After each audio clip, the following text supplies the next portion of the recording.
How good is Stagg? It's time to find out. Hey everybody, welcome back to another episode of the Bourbon Hutch, and thanks so much for joining me on this journey through the world of whiskey. So, that's right, today we get to do something I've been waiting a long time to do, and that is review a bottle of Stagg. My own bottle, my first bottle that I've ever owned. So, really excited to dive in with you. I have tasted Stagg before on the channel. This whiskey was actually part of my Whiskey of the Year bracket for 2024. That tells you something about how much I do enjoy it. But I figured it was a good excuse to have my own first bottle of it, to sit down and kind of review it, think through this brand and this line of whiskey with you. So this is 24B, batch 24B. Came out toward the tail end of 2024, at least hit my area around then. This brand, this line, still has a relatively affordable MSRP at like $60. You might see it obviously at $300 marked up because of the craziness of the market and secondary pricing and all of that.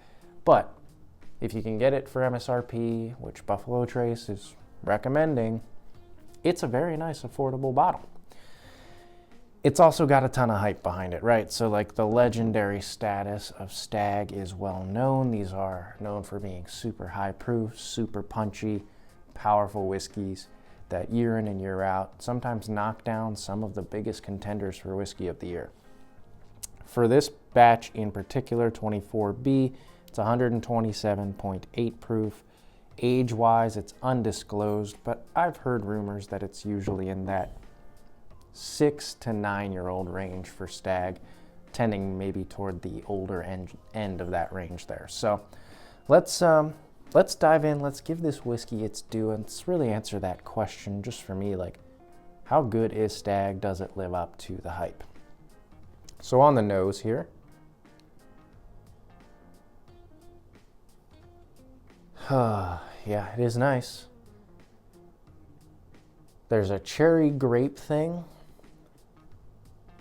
that's effervescent and simmering, like jam, hot jam.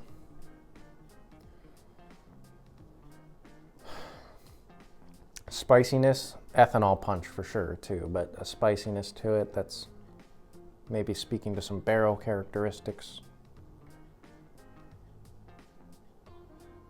Vanilla, kind of bright vanilla.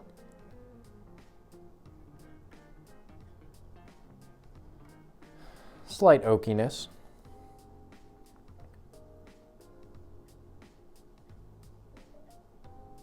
Kind of an earthy, slight earthy tone too. I don't know if it's like a coffee bean or something along those lines for me, but the dominant note here is this like cherry, cola, effervescent power to the center of it.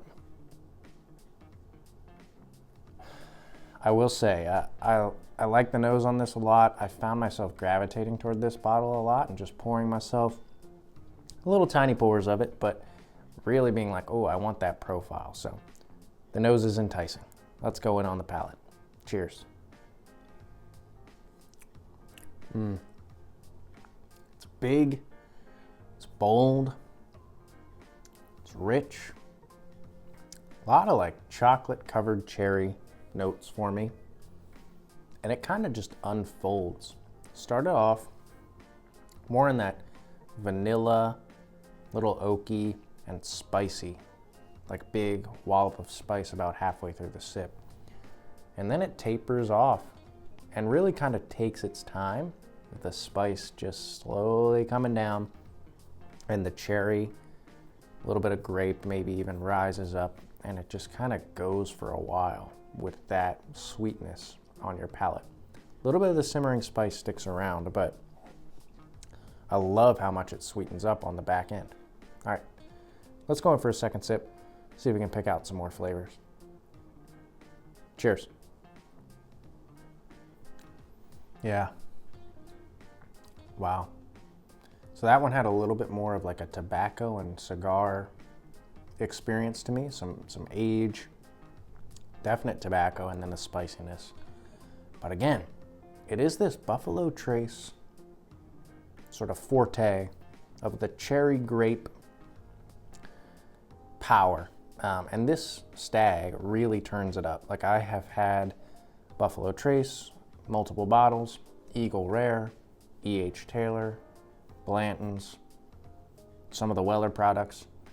A lot of them share in common, especially like Buffalo Trace, Eagle Rare, that cherry grape experience. Cherry lollipop, real juicy grape note.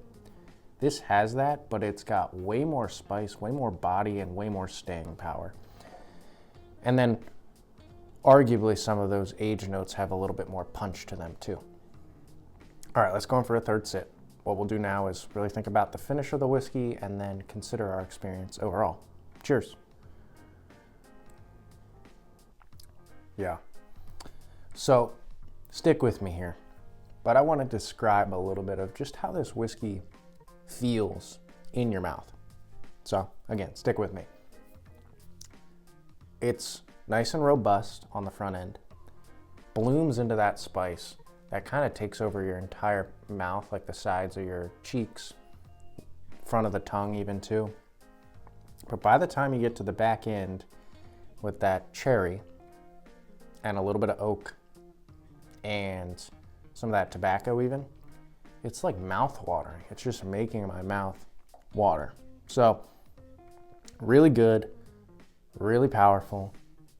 The cherry, chocolate, tobacco experience here is really, really nice. The effervescence and punch on the nose are enticing. I think it is a unique profile. It's sort of that Buffalo Trace profile turned up, which is great. It doesn't have some of the sweeter notes like a brown sugar core to it that you maybe expect from some bourbons. It really leans into that cherry and chocolate kind of thing, which is very good. But it's really, really good. I was able to get this for $60 for that MSRP, and I mean, I couldn't be happier. It's a phenomenal pour for that price. These are an absolute steal if you can get them for even close to MSRP.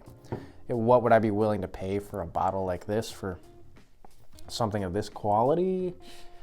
I don't know, 100, 115 bucks, probably in that range is what I would say is fair. So really, really good, punches above its weight class. And I think the hype around this bottle in particular is somewhat justified. Not at the crazy prices you'll see it at, but for this brand to have continued to put out great quality whiskey, I mean, batch 24B, it's quite a long way into its journey. Can be more hit or miss is what I've heard, but this one's a very, very good batch, and I think that Stagg overall deserves to be held up as like still a great whiskey that if you get it near MSRP is absolutely worth it. Would love to hear in the comments below what your experience has been with Stagg in particular. Have you had early batches? How does it compare to newer batches?